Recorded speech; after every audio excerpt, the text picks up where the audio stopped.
और अब सीकर से खबर है, आरएसआरटीसी के टोल प्लाजा के आधुनिकीकरण में गड़बड़ झाला, और ये बड़ा गड़बड़ झाला है। तय मानकों के विपरीत आधे अधूरे उपकरण लगाने की शिकायत सामने आई है। बीसोटेक इंडिया लिमिटेड कंपनी की ओर से फर्जीवाड़े पर सवाल उठे हैं। 9 करोड़ के टेंडर में बीसोटेक कंपनी की ये कैसी धांधली है। कुचामन स्टेट हाईवे पर दूजोद टोल पर धांधली, तय मानकों के विपरीत उपकरण लगा दिए गए। दूजोद टोल चालू स्थिति में बताकर भुगतान उठा लिया गया और बिना थर्ड पार्टी इंस्पेक्शन करवाए अधिकारी ने भुगतान कर दिया। बीसोटेक कंपनी अफसरों की साठ-गांठ से आरएसआरटीसी को राजस्व का नुकसान, और ऐसे में आरएसआरटीसी के अफसरों की ठेकेदारों पर यह कैसी मेहरबानी है। क्या बीसोटेक कंपनी के रसूख के आगे अफसर नतमस्तक हैं? और ये सवाल इसीलिए उठा रहे हैं कि मेहरबानी अफसरों की नजर आ रही है और इसी मेहरबानी के चलते बड़ा गड़बड़ झाला हो रहा है।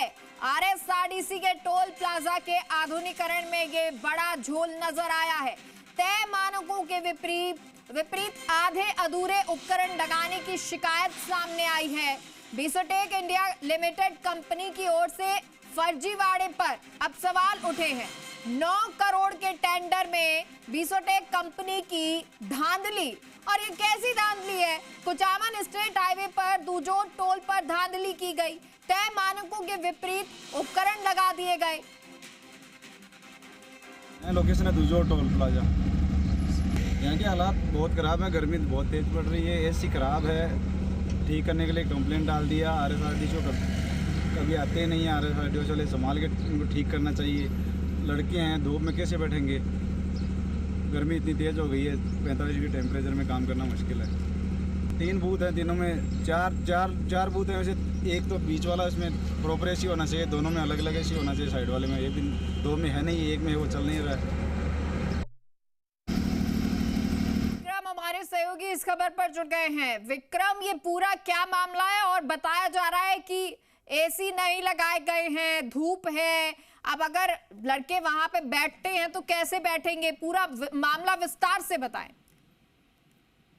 देखिए मेघा, ये आरएसआरटीसी का एक बड़ा मामला सामने आया है और यहाँ देखा जा रहा है कि आरएसआरटीसी जो विभाग है, उस विभाग के जो अफसर हैं, अफसरों की जो मेहरबानी देखें कि बीसोटेक जो कंपनी है, बीसोटेक इंडिया लिमिटेड के नाम से एक प्राइवेट निजी कंपनी है, जिसको प्रत्येक टोल पर, प्रत्येक बूथ पर कई उपकरण लगाने के कॉन्ट्रैक्ट दिए गए थे और उपकरण लगाने में बड़ी धांधली सामने आई है। और ये धांधली केवल एक बूथ पे नहीं, अनेकों बूथों पर इस प्रकार की धांधली देखी गई है। और यह सबसे बड़ा सवाल ये बनता है कि आज इस प्रकार यहाँ जो सामने अब देखा जा रहा है कि बड़ी सोचनीय और विचारणीय बात है कि बीसोटेक कंपनी अपने हौसले अफसरों के साथ बड़ी साठगांठ करते हुए पिछले कई समय से ये कॉन्ट्रैक्ट पर कार्य कर रही थी। जो उपकरण लगाने थे, एसी लगानी थी, फास्टैग की जो मशीनें लगानी थी, उनके यूपीएस लगाने थे, एलईडी जो कैमरे लगाने थे, और कैमरे के लिए जो 55 इंच की जो एलईडी स्थापित करनी थी, जो तमाम जो उपकरण जो कॉन्ट्रैक्ट में साइन किए गए थे, उनमें बड़ी धांधली की गई। और इसमें कहीं ना कहीं ये देखें आप कि अफसरों की गठजोड़ के चलते इनमें इनका भुगतान भी कर दिया गया। बिना थर्ड पार्टी इंस्पेक्शन कराए इनका भुगतान करना एक बड़ी गंभीर और लापरवाही यहाँ अफसरों की देखने को मिली है। और सबसे बड़ा सवाल ये बनता है कि यहाँ जो यूनिट है, जो द्वितीय बिजली यूनिट है, उनमें जो प्रशासनिक सहायक प्रशासनिक अधिकारी जो लगे हुए हैं, दुर्गेश कुमार, कहीं ना कहीं इनकी मिलीभगत के चलते कई लाखों नहीं करोड़ों रुपए इनके भुगतान कर दिए गए, जबकि एक बड़ा फर्जीवाड़ा सामने आया है। और ये देखा गया कि तो टोल पर जो फास्टैग जो सिस्टम लगा हुआ था, उसकी एक तय समय सीमा होती है, कहीं खराब हो जाए तो उनको दुरुस्त भी करवाना होता है। लेकिन 5 साल का जो मेंटेनेंस जो उसका दावा किया है, वो अभी से पुश होता हुआ नजर आ रहा है। आप देखें कि 6-8 महीने में ही वो सिस्टम फेल होते आ रहे हैं। और जहां जो कर्मचारी हैं, जहां उनको बैठने की व्यवस्थाएं होनी चाहिए। आज देखें राजस्थान जिस प्रकार कई जगह जो पारा जो हाई टेम्परेचर बढ़ता जा रहा है, वहां एक धूप में यदि पर्ची जो अगर काट रहे हैं तो उनके जो एसी प्रोडक्ट जो लगानी थी उनके बिल भी भुगतान कर दिए गए, जबकि मौके पर एसी लगे हुए नहीं है, और जहां कहीं एसी लगे हुए हैं तो वहां वो धूल खा रहे हैं और उन पर कोई मेंटेनेंस का कार्य नहीं कर रहे हैं। जबकि सबसे बड़ा सवाल आप देखें, इन सारे उपकरणों को ठीक करने के लिए वहां एक डिप्लोमा होल्डर व्यक्ति होना चाहिए, जबकि वहां डिप्लोमा होल्डर व्यक्ति तो दूर की बात, वहां कोई इसके सार संभालने वाला व्यक्ति भी वहां मौजूद नहीं है, और उन व्यक्तियों के नाम से फर्जी बिल भी उठाए जा रहे हैं।